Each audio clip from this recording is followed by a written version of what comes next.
Alright, this is Mr. Gillum, and this is just a little tutorial on how to do your Steady Island assignment here. This will give you the opportunity to earn the following Pokemon: Drowzee, Hypno, Parasect. So, in this Steady Island, you're going to see some word problems, and mostly they all involve whole numbers, which is what we're practicing right now. So, it says in the first problem here, for my example, it says Tony bought 3 boxes of 1-inch nails for a total of 79 1-inch nails. He also bought 5 boxes of 2-inch nails that had equal amounts of nails in each box. Altogether, there was a total of 539 nails. Find the number of nails in each box of 2-inch nails. Okay, so there's a lot of information there. So one of the first things I see is that there are a total of 279 1-inch nails. Okay, that's important. Okay, those are the 1-inch nails. I also see that he bought 5 boxes of 2-inch nails. All right, altogether there were 539 nails. So the question asks us how many nails are in each box of the 2-inch nails. Well, so the first thing we need to know is how many 2-inch nails there are altogether. So what I'm going to do is I'm going to take my total of 539, I'm going to subtract the number of 1-inch nails that I don't need anymore. Okay, because I'm not really too concerned about the 1-inch nails. I'm going to take them off the total.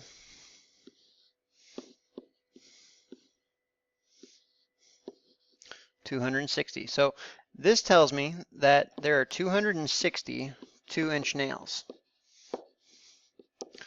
But that's not really what the question asked me. What the question asked me is how many 2-inch nails are in each box. Well, I have 260 nails total that are left, and I know there's 5 boxes. So if I want to figure out how many nails are in each box, I would take 260 divided by 5. Now 5 doesn't go into 2, but 5 does go into 26, 5 times. And so we're just going to do the little family deal here. Minus 20, 26 minus 25 is 1. And I'm going to bring down my 0. And I know 5 goes into 10 twice. So there must be 52 nails in each box. All right. So you really got to read and make sure you answer the question that it's asking you. In this example, it says that Vicky decided to replace the tiles on the wall around the bathtub. She knows she'll use 6,528 tiles. I'm going to underline that right now. The total is going to be 6,528. She's trying to make 51 even rows. So how many tiles will be in each row? Well, if she's got 6,528 tiles and she needs 51 spread out evenly among those 6,528, well, then I'm going to figure out, well, I've got 6,528, my dividend, and my divisor will be 51. How many times does 51 go into 6,528? Well, now we got a 2-digit number, so I'm really looking at 51 compared to 65. I know 51 goes into 65 one time. Okay, and I know 65 minus 51 is 14, and I'll carry my next number down. Now, sometimes it's hard with these bigger numbers, so I like to round and estimate to help me figure out what the next number is that I need to put. So I'm checking to see how many times does 51 go into 142. Well, I know that 50, if I round it down to 50, I know it would go 50, 100, 150. So 150 is too many.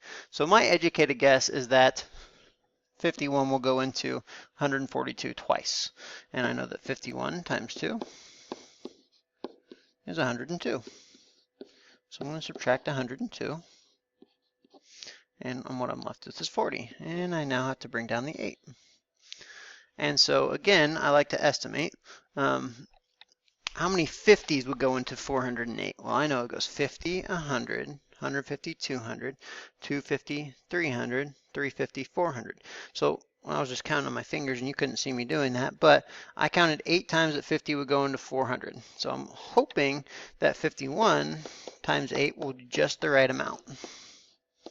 And it is. So I know that I'm going to put an 8 up here. And I know that that's going to be 408 right on the money with no remainder. So I know that each row, if I have 51 even rows, will have 128 tiles.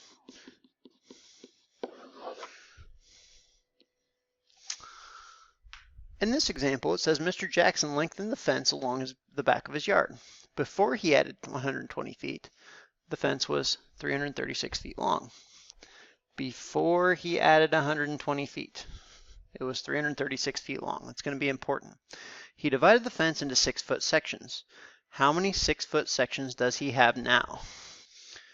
So the key here is to remember what they're asking you. It says how many sections, 6-foot sections, does he have now? And so this before he added 120 feet. So what it's really saying is he started with a fence that was 336 from here to here, and then he added another 120 on top of it. So now his fence is really a total of 456. Okay, so really he has 456 feet worth of fence. And it says that he's dividing that fence into 6-foot sections. So how many 6-foot sections does he have now? Assuming that he divided his entire fence now into 6-foot sections.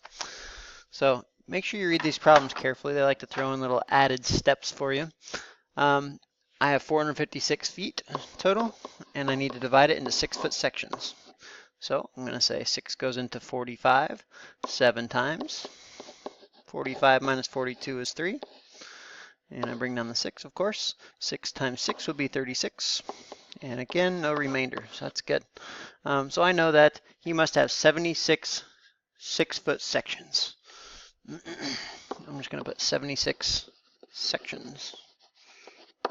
Okay, so again, read the problem very carefully because they like to throw in this little extra step here. He added 120 feet onto his 336-foot long fence, and then he divided it into 6-foot sections. So they could have just said, oh, well, he has this 456-foot fence.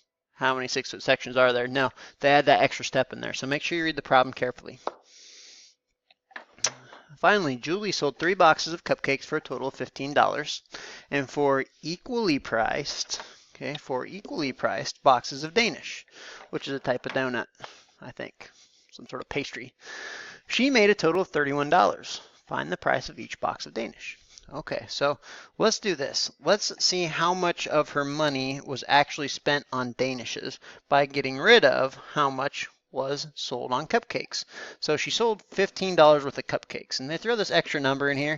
You don't really need to know that it's 3 boxes of cupcakes. You just need to know that the cupcakes sold for a total of $15. And so of our $31, 15 of those dollars were from cupcakes, and we're more concerned with how much she made on the Danish. So if I subtract that 15 out of there, it looks like I have 16.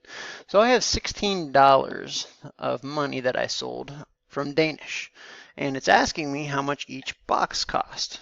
So if I have the $16 spread equally between 4 boxes, I would say, well, 16 divided by 4. 4 it is. That's probably a mental math problem almost. So I know that each box costs 4 dollar bills. All right. So that's just a lead into your study hour assignment I want you to do. Like I said, some of these have a few steps before you can actually do your division. I know you're used to just going straight into whatever we're practicing, but you really got to read these problems carefully. All right, so that's it for today.